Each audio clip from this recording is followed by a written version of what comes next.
नमस्कार and welcome to my channel power of feelings. ये है मेरा भवन और माता रानी के भवन में आपका स्वागत है। तो अब हमने माता रानी को पूरे 9 दिन अपने घर में बहुत खुशी खुशी और सम्मान और आदर और प्रार्थना अर्चना करके अपने घर में बुलाया। उनकी खूब सेवा भाव से हमने पूजा अर्चना भी करी। अब टाइम है उनके विसर्जन का। इस पूजा के समापन में कभी कभी हम बहुत बड़ी गलतियां कर बैठते हैं और लगता है कि जैसे माता रानी आई और चली गई, बट उन्होंने हमारी बात क्यों नहीं सुनी। ऐसी क्या गलती हम कर जाते हैं कभी कभी जो हमें अनजाने में कर जाते हैं। बेसिकली मन से तो हम बहुत चाहते हैं कि हम माता रानी को बहुत ही स्नेह, बहुत ही प्यार से, बहुत ही आदर के साथ अपने घर में बुलाएं, लेकिन हमसे कुछ गलतियां हो जाती हैं। तो वो गलती जो आपको नहीं करनी है वो इस वीडियो में आपको बताना चाहती हूँ। उसके लिए अगर अब तक आपने मेरा चैनल अभी तक सब्सक्राइब नहीं किया तो प्लीज़ मेरा चैनल सब्सक्राइब कर दीजिए और बेल आइकन पर क्लिक करना ना भूलें, जिससे कि मेरी नेक्स्ट वीडियो की नोटिफिकेशंस भी आपको मिलती रहे। तो चलिए मैं आपको बताती हूँ कि क्या गलतियाँ वो हैं जो आपको नहीं करनी है और विसर्जन की विधि क्या है असली। तो पहले तो आप अष्टमी या नवमी के दिन, जिस भी दिन आपके घर में पूजा समापन की विधि होती हो, उस दिन आप पूजा की समापन की प्रक्रिया स्टार्ट कर दीजिए। और कन्या को पूजने के लिए, इस बार तो कोरोना वायरस है तो कन्या को आप पूज नहीं पाएंगे, तो अपने ही घर की किसी कन्या को आपको भोजन देना होगा। और अगर आपके घर में वो कन्या भी नहीं है तो मैंने एक वीडियो लास्ट बनाई थी जिसमें कन्या पूजन आप बिना कन्या को खिलाए कैसे संपूर्ण कर सकते हैं, वो वीडियो भी आप चेक कर सकते हैं। उसका डिस्क्रिप्शन बॉक्स में मैं उसका लिंक डाल दूंगी, आप प्लीज़ वो चेक कीजिएगा। तो हमने माता रानी के लिए भोग तैयार कर लिया है। पूड़ी, हलवा, चने, सब्जी, खीर, मेवे की मिठाइयाँ हम वो बनाएंगे और माता रानी के सामने हम उन्हें प्रसाद के रूप में अर्पित करेंगे। उसके बाद में हम एक छोटा सा हवन की सामग्री हम ले आएंगे और छोटा सा हवन है हम कर लेंगे अपने घर में, जिससे कि हम, क्योंकि पंडित जी को तो इस बार हम बुला नहीं पाएंगे बिकॉज ऑफ कोरोना, तो बुला नहीं पाएंगे, तो घर में हमें स्वयं को ही एक हवन करना होगा। वो हवन करने के बाद में माता रानी को भोग लगाने के बाद में अब बारी आएगी विसर्जन के लिए कलश को हटाने की, कलश को, अपने घट को अपने जगह से थोड़ा सा हटाने की। तो वो विधि हम कैसे करें, अब इसके बारे में बात करते हैं। तो आइए शुरू करते हैं विसर्जन की प्रक्रिया। एक थाल, बड़ा थाल जो होता है पूजा का थाल, वो याद रखिएगा कि जो भी आप पूजा का सामान, अपने बर्तन आप इस्तेमाल करते हैं अपनी पूजा के लिए, वो आप स्वयं के यूज़ के लिए कभी यूज़ ना करें। मतलब अब उसमें खाना, उसी में आप खाएं, उसी में भगवान को खिलाएं, ऐसा करना अच्छा नहीं होता। तो एक थाल जो कि पूजा का ही थाल हो, आप उसे लाके अपने मंदिर के सामने रख लीजिए। कलश को अपने स्थान से आपको, अगर घट जब आप विसर्जन के लिए करेंगे तो अपने स्थान से आपको थोड़ा सा हिलाना होगा।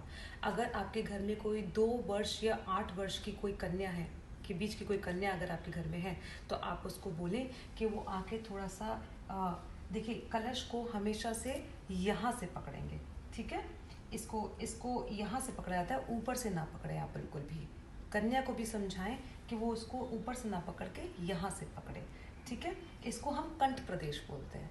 कंठ प्रदेश से ही हमको कलश को पकड़ना है और यहाँ से उस कन्या को बोलना है कि इसको यहाँ से थोड़ा सा अपनी जगह से डिस्प्लेस कर दे, हिला दे।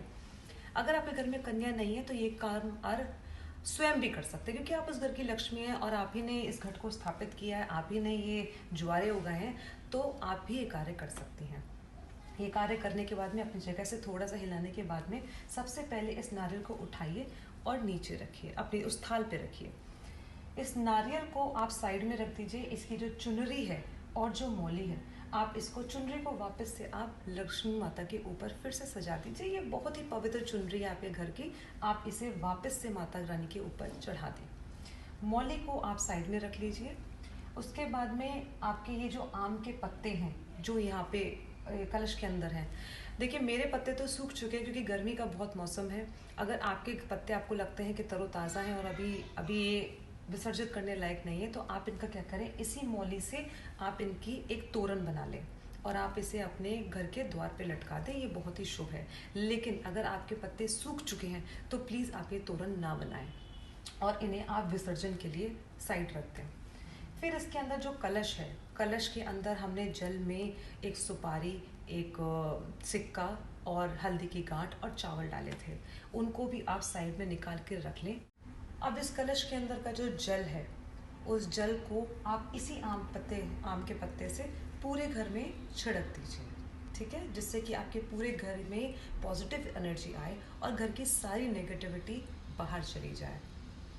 फिर क्या करना है, इसमें फिर भी काफ़ी जल बच जाएगा, तो वो जो जल बचेगा आप उसको जैसे सूर्य को अर्घ देते हैं उसी पोजीशन में आप तुलसी माँ को ये जल, बाकी का जल आप चढ़ा सकते हैं। अब बचा ये ज्वारे, जो ज्वारे आपने उगाए हैं, ये ज्वारों की लेंथ से इस घर की लक्ष्मी की स्माइल बढ़ती जाती है। जैसे जैसे ज्वारे बढ़ते जाते हैं, हमारे घर की लक्ष्मियाँ जिन्होंने इनको बोया होता है, वैसे वैसे उनकी स्माइल भी बढ़ती जाती है, क्योंकि वो जानती हैं कितने दिल से उन्होंने इसे उगाया होता है। तो अगर आपके ये ज्वारे बहुत अच्छे से उग गए हैं, आई होप कि ज़रूर उगे होंगे, तो आप इन ज्वारों को इस बार विसर्जित ना करें। कोरोना का टाइम चल रहा है, हम लोग इतने सप्लीमेंट्स खा रहे हैं, vitamin D, vitamin C, BP के लिए, डायबिटीज़ के लिए, किडनी के लिए, लिवर के लिए, हम इतने सप्लीमेंट्स खा रहे हैं। इस बार लोग गलती ये करते हैं कि इनको भी विसर्जित कर देते हैं। आपको ये गलती बिल्कुल नहीं करनी है। फर्स्ट ऑफ ऑल तो आप उसी कन्या से बोलिए कि कुछ ज्वारे निकालें जिनको आप मोली में बांध दें और उन्हें माता रानी के चरणों में समर्पित कर दें।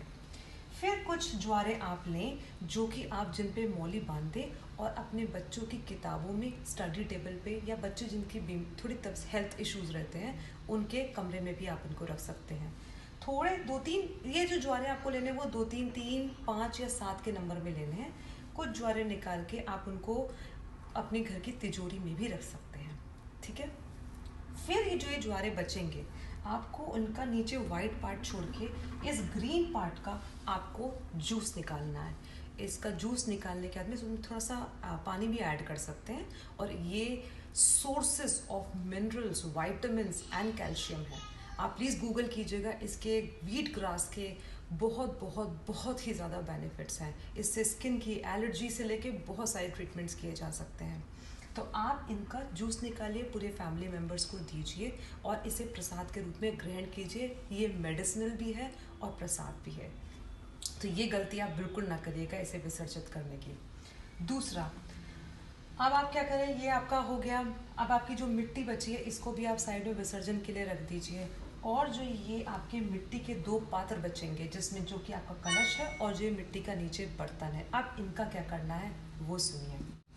इन मिट्टी के बर्तनों का आपको क्या करना है, इनको साइड रख दीजिए। एक बात का खास ख्याल रखना है, अगर आपने मिट्टी के बर्तनों में आपने कलश स्थापना की है तो आप उनको दोबारा से इस कार्य के लिए यूज़ नहीं कर सकते हैं। इनका आपको विसर्जन ही करना होगा। विसर्जन नहीं करना चाहते अभी, तो आप एक काम कीजिए, इन पे आप इसे अपने गार्डन एरिया में रख सकते हैं, इनमें फूल पौधे उगा सकते हैं, बट दोबारा से इन्हें इस कार्य के लिए इस्तेमाल ना करें। ये गलती आप दोबारा ना करें। इनको आपको गार्डन एरिया में यूज़ कर सकते हैं या किसी डेकोरेशन पर्पज़ से यूज़ कर सकते हैं, बट आप इन्हें कलश स्थापना में कभी भी दोबारा इस्तेमाल ना करें।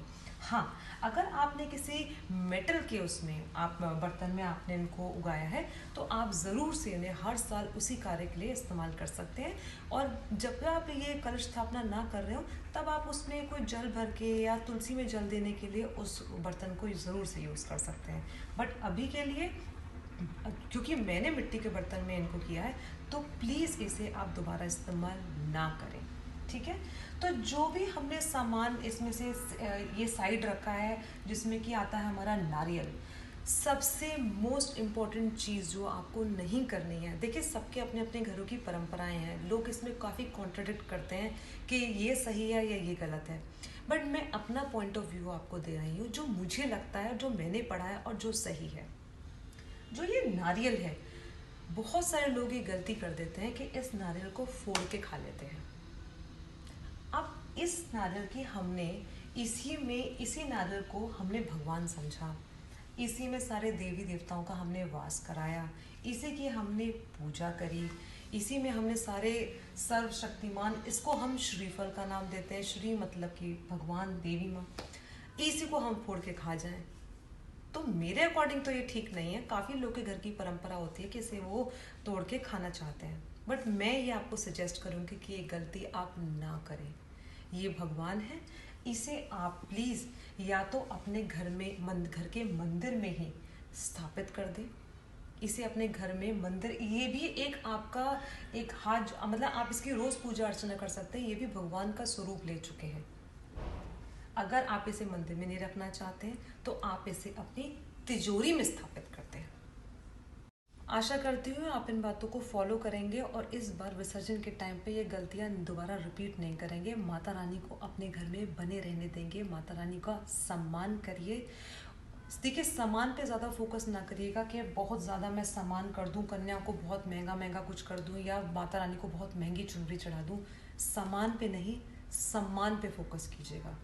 जितना भी आपकी पॉकेट अलाउ करे, जितना भी इस टाइम कोरोना के टाइम की सिचुएशन अलाउ करे, उस सिचुएशन में रहते हुए जो भी आप आदर सम्मान के साथ में माता जी को, माता लेके रानी के लिए करेंगे, वो सक्सेसफुल हो जाएगा। माता रानी उससे प्रसन्न होंगी। और बिल्कुल भी टेंशन ना लीजिएगा, जो भी थोड़ी बहुत गलतियां हो जाएं उनके लिए माफ़ी ज़रूर मांग लीजिएगा। माता रानी अवश्य प्रसन्न होंगी। आशा करती हूँ इसी के साथ कि आप ये चीज़ें ज़रूर फॉलो करेंगे। Thank you so much. Power of healings में हमेशा हमेशा आपका स्वागत रहेगा। Thank you so much.